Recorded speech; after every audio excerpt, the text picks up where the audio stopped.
सिया राम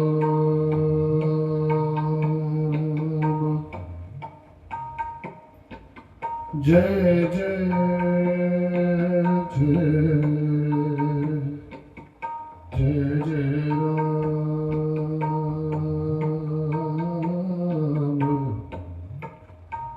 जय जय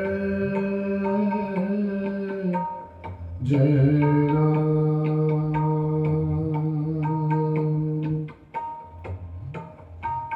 सिया राम राम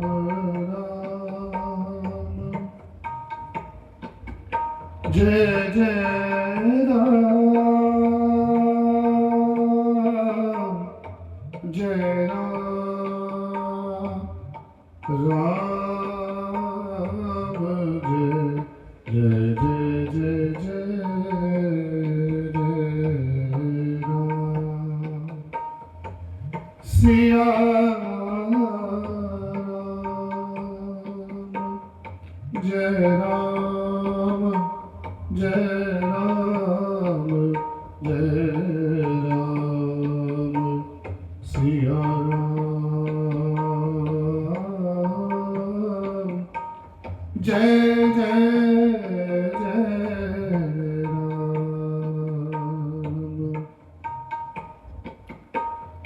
सिया राम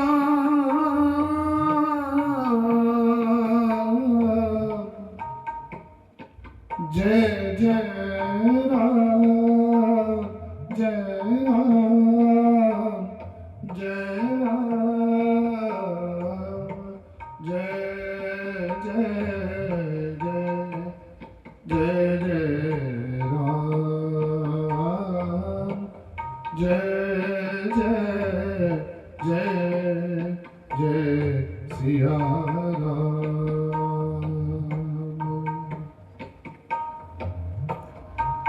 जय जय जय जय जय राम जय जय जय सिया राम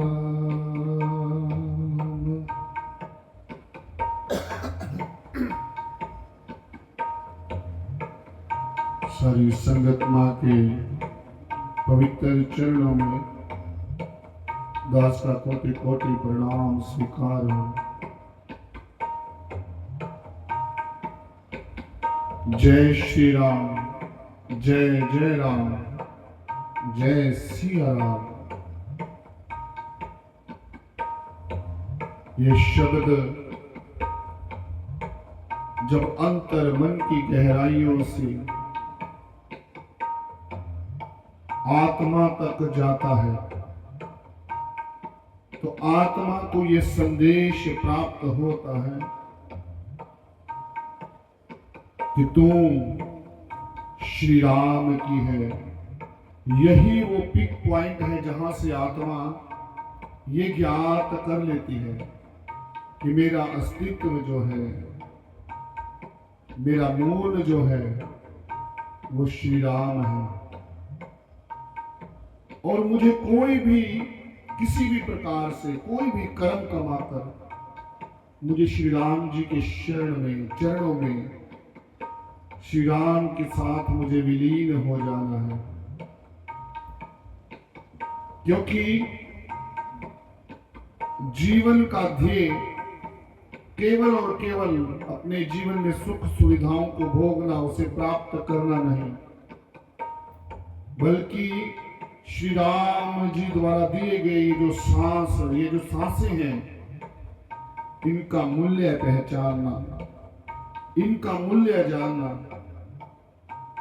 और ये मूल्य जाना कैसे जा सकता है, ये बड़ा ही गहरा सवाल है कि इस मूल्य को कैसे जान सकते हैं कि जो सांसें दी हैं उन सांसों को यूज कैसे करना है। पैसा होना अलग बात है, उसे यूज करना अलग बात है, उसे उपयोग करना एक अलग साइंस है, थ्योरी है। तो इसके लिए दो चीजें आती हैं, एक धर्म और एक कर्म। कर्म भी काफी प्रकार से हमें प्रभावित करता है, कई प्रकार से। एक होता है आत्मा का कर्म, एक होता है शरीर का कर्म।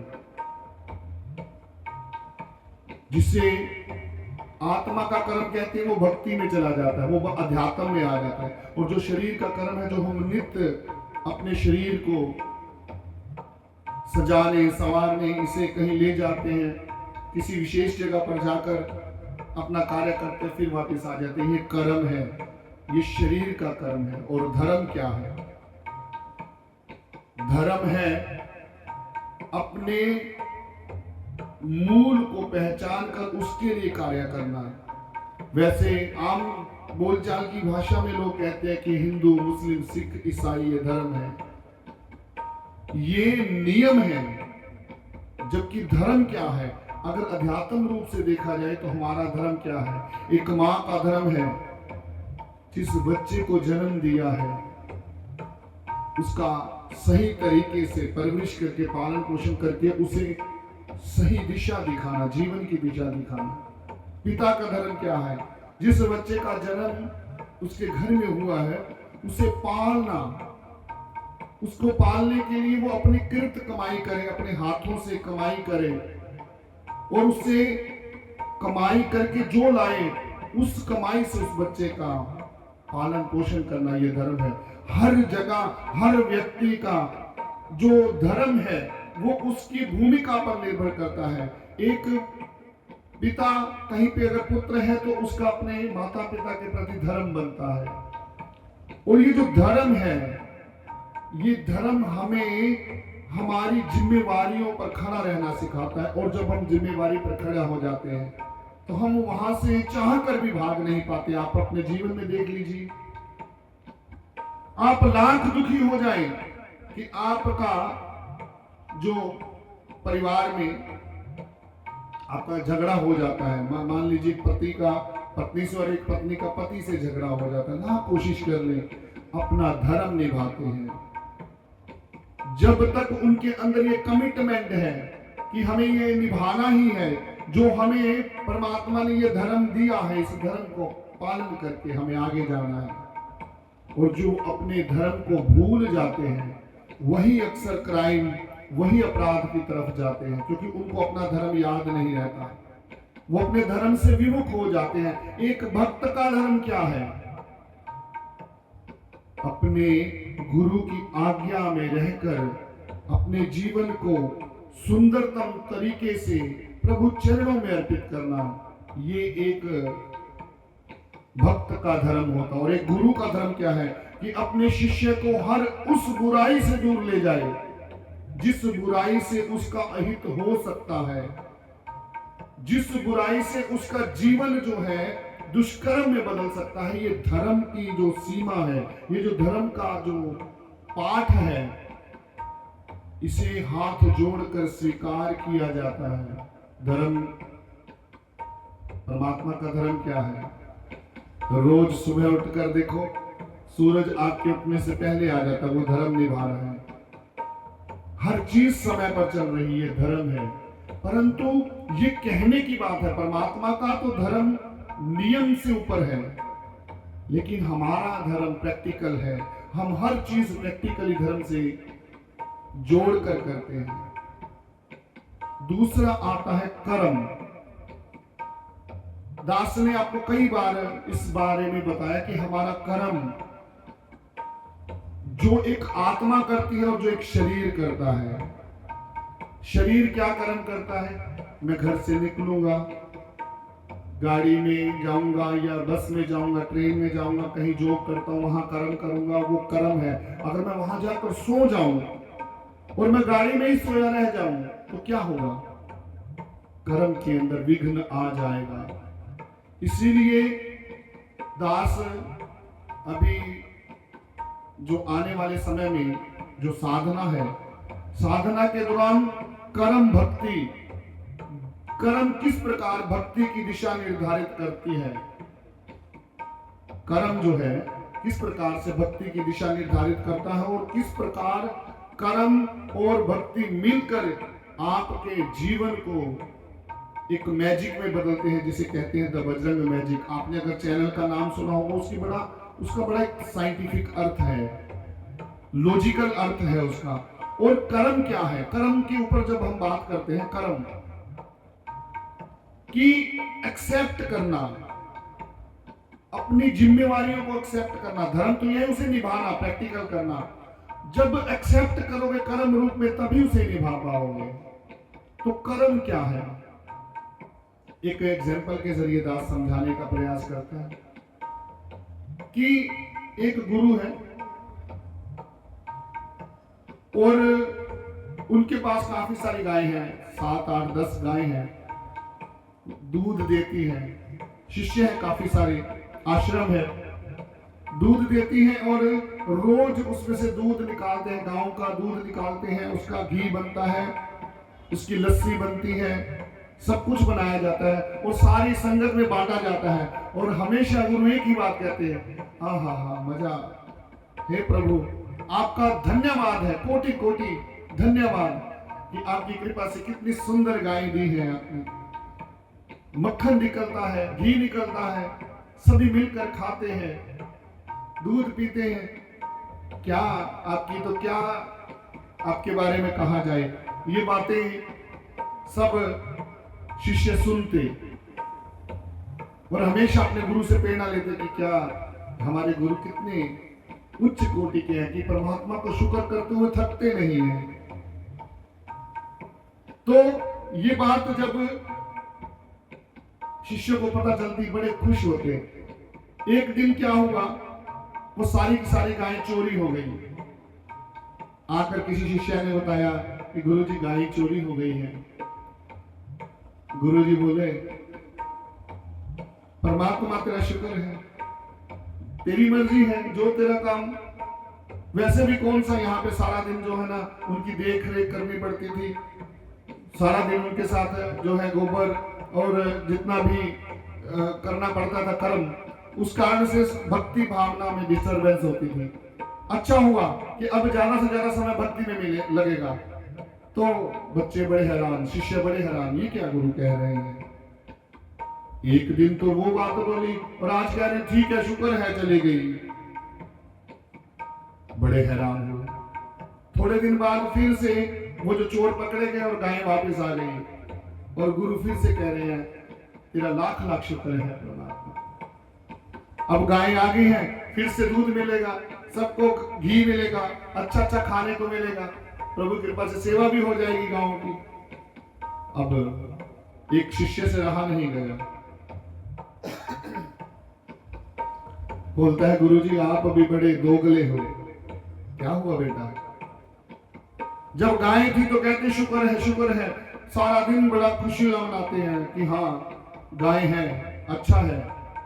जब वो चोरी हो गई तो कहते हैं कि अच्छा हुआ चोरी हो गई, सारा दिन टाइम खराब होता था, अब ज्यादा से ज्यादा समय भक्ति में लगेगा। और आज मिल गई है, फिर कह रहे हो शुक्र है शुक्र है।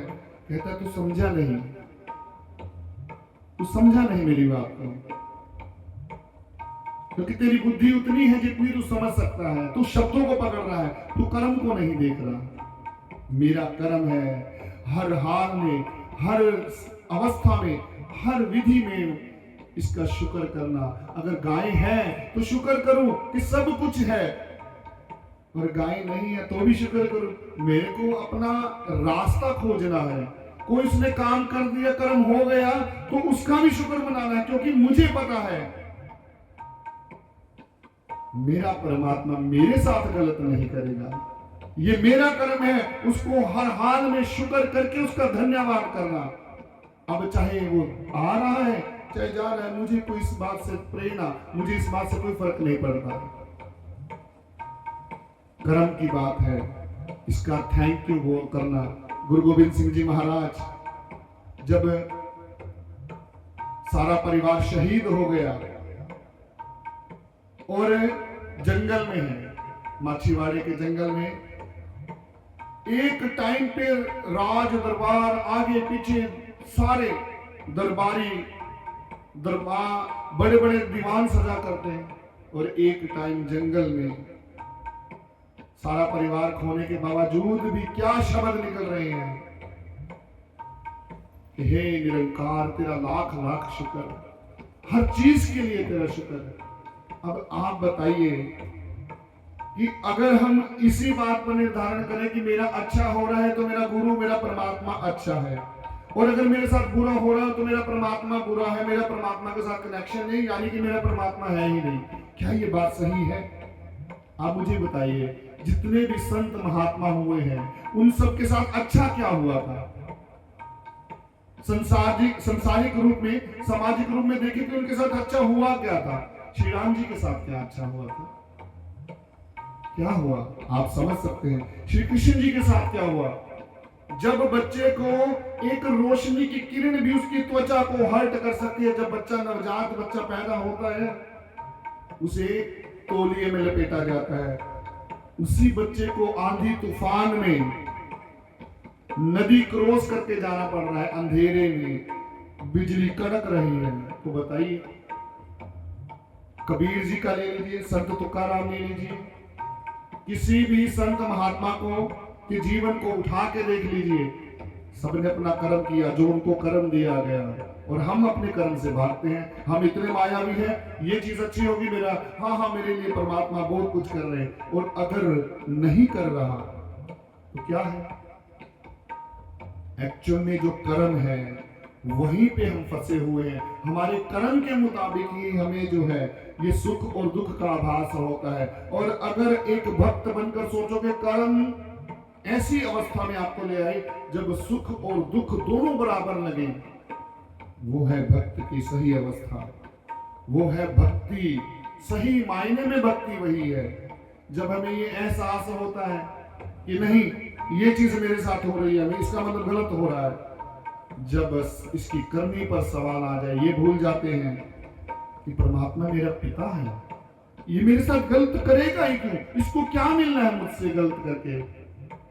कोई ऐसी बात है कि ये मेरे साथ गलत कर सकता है, उसके साथ सही कर रहा है, मेरे साथ गलत कर रहा है? नहीं, मेरा कर्म ऐसा है, मेरा कर्म उस एक्सेप्टेंस को कभी संभाल नहीं पाता जिसमें कृपाएं आती हैं। आप देख लीजिए, आप कहीं पे आपका माता पिता, या सपोज करिए एग्जाम्पल ले लेते हैं, आपकी मैया खाना बना रही है, आपको खाना दिया, अगर वो बर्तन ऐसे उल्टा करके देगी, आपकी थाली उल्टी करके पकड़ाए, क्या पकड़ पाएंगे आप? कर्म देखिए ना, अगर कर्म ऐसे की बजाय लेना ऐसे होता है, अगर ऐसे हो जाए, आपको कोई प्रसाद दे रहा है और आप प्रसाद लेते हो ऐसे करने की बजाय ऐसे कर ले, तो क्या होगा? हमें जो ये दे रहा है, हमें हम पर जो कृपा कर रहा है, हमें वो लेना ही नहीं आ रहा, तो हम क्या करें? छोटी छोटी बातों से घबरा जाना, छोटी छोटी बातों से अपने अंतर मन के अंदर विकार ले आना, और जो हमने कर्म किया होता है, जो हमने भक्ति रूप में पहले कर्म किया होता है, उससे विमुख हो जाते हैं। कर्म साधु का ये कर्म अनोखा, भक्ति सदा निष्काम करे। आप सुन लीजिए कि भक्त का ये कर्म अनोखा, भक्ति सदा निष्काम करे। और ऐ मानुष, ये परमात्मा का कर्म है, ऐ मानुष ये राम कर्म है, जो जो इसका नाम चित्त में नाम धरे। और प्रभु कृपा से जब हमें ये आभास हो जाता है कि हम कर्म रूप में, आपको अंदर से फील आती है, हमारा मन बता देता है कि हमारा कर्म सही है, फल मिलने वाला है, और जब कर्म सही नहीं, डर लगता है, नहीं ऐसा हो सकता है, ऐसा हो जाएगा। दास आपको साधना के दौरान बताएगा कि ये जो माइंड है ये कितना जगमगाता है, आपको लगता है ये मांस का टुकड़ा है, परंतु असल में ये अंदर एक्टिव है। और जब एक्टिव होता है, जैसे करंट होता है ना, जब दो तारों को आपस में जोड़ा जाए तो उसमें चिंगारी निकलती है, इस शरीर में से, इस वेन्स में से, इस दिमाग में से चिंगारियां निकलती हैं। अब दास इस समय अगर प्रभु कृपा से ये जो प्रवचन कर रहा है ना, तो अंदर दिमाग के अंदर अगर इसका सही तरीके से आध्यात्मिक रूप से इसका विश्लेषण किया जाए तो अंदर करंट दौड़ रहा है, अंदर जो है विचारों का आपस में आदान प्रदान हो रहा है, एक दूसरे के साथ जो अंदर जो तार्किक जो कहते हैं ना तारे हैं, वो करंट पास कर रही है, कोई किसी को आदेश दे रहा है, कोई किसी को आदेश दे रहा है, तो वो कॉन्शियस और अनकॉन्शियस माइंड के बीच में भेद उत्पन्न हो रहा है। ये बड़ा भक्ति एक बड़ी साइंटिफिक विधि है। समय आने पर दास आप सबको ये चीजें बताएगा, क्योंकि दास को आज तक लगा कि हम कर्म रूप में सही नहीं है, हमारा कर्म जो है कहने को कुछ और है, जताने को कुछ और है, बताने को कुछ और है, और एक्सेप्ट करने को कुछ और है, और प्रैक्टिकली कुछ और है। ये सारी बातें अलग अलग हैं। तो संगत क्या करती है? संगत उस कर्म को दिशा देती है। हमारे विचार इतने सारे विचार हैं, संगत उस ट्रैक को, जो एक ट्रेन है, अगर वो ट्रेन पटरी पर दौड़ रही है तो सुखदाई है, जैसे ही वो पटरी पर उतरेगी वो कितने लोगों का अहित करेगी। उसी प्रकार से ये जो भक्ति भावना है, जो हमारा मन है, हमारे साथ कितने लोग जुड़े होते हैं। अगर हम अपने परिवार की भी बात करें, कम से कम एवरेज मान के चले 5 से 6 लोग मेरे कर्म के साथ जुड़े हैं। अगर मेरा कर्म कहीं गलत हुआ तो वो सबको इफेक्ट करेगा। और इसके अलावा जो है ना, प्राइमरी जो रिलेशन है, सेकेंडरी रिलेशन है, सोशल रिलेशन है, कहीं सारे के सारे इफेक्ट होते हैं। तो इसीलिए ये कर्म जो है, ये जो कर्म हम कर रहे हैं, अगर वो प्रभु चरणों में समर्पित होकर करें तो इसका आनंद बढ़ जाता है। और प्रभु हमेशा वही कर्म आपसे करवाते हैं, वही कर्म आपसे करवाया जाता है जो इसको भा जाता है। ये मेरा सबसे क्लोज फ्रेंड है। कौन? मेरा परम पिता परमेश्वर मेरा सबसे क्लोज मित्र है, जो मेरी अच्छाइयों मेरी बुराइयों को सबको जानता है, और मेरे से ये गलत नहीं करवा सकता। ये विश्वास होना चाहिए भक्त को। बस ये जब भावना मन में आ जाएगी कि मेरे साथ गलत नहीं करेगा, और जब गलत नहीं करेगा नहीं करेगा नहीं करेगा नहीं करेगा नहीं करेगा कहते जाओगे, तो आपके साथ जो भी हो रहा होगा, गलत से गलत भी हो जाए तब भी अवस्था कैसी रहेगी?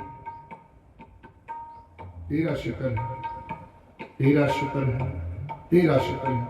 और जो शुक्र करना जानते हैं वही प्रभु से लेना जानते हैं। जिन्हें शुक्र करना आता है वही परमात्मा के सच्चे जो भक्त हैं, जो प्रभु का शुक्र करना जानते हैं, उन्हें ही सारे वरदान प्राप्त होते हैं।